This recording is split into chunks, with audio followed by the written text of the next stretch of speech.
राज्य सरकारने 1 मे पासून मराठी भाषेच्या वापराबाबत घेतलेल्या निर्णयाच्या पार्श्वभूमीवर नालासोपाऱ्यात वातावरण तापू लागले आहे.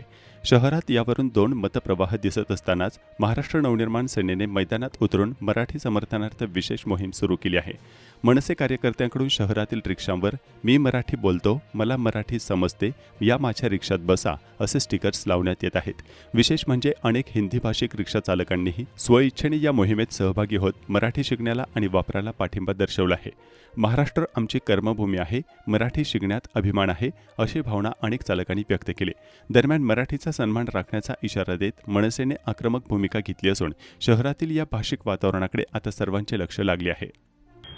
वारंवार आपल्याला 8 दिवस चालू आहे की विषय 1 मेला कामगार दिना दिवशी जर का ज्याला कोणाला मराठी बोलता येत नसेल अशा रिक्षा चालकांचे परवाने रद्द होणार आहे. याच्यानंतर काही उर्मट व्यक्ती असतील अशा लोकांनी सांगितलेलं आहे की जर का झालं तर आम्ही आंदोलन घेऊ, बंद करू.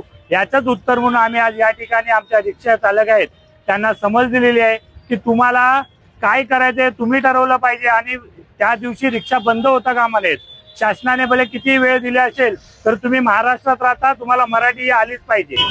आम्ही हा जे निर्णय घेतला सरकारने, आम्ही आता त्यांना परवानगी करताय. आम्ही त्याचा कायद्यामध्ये चालणार. आम्हाला पण मराठी येते पण चुकी आम्ही बोलताय.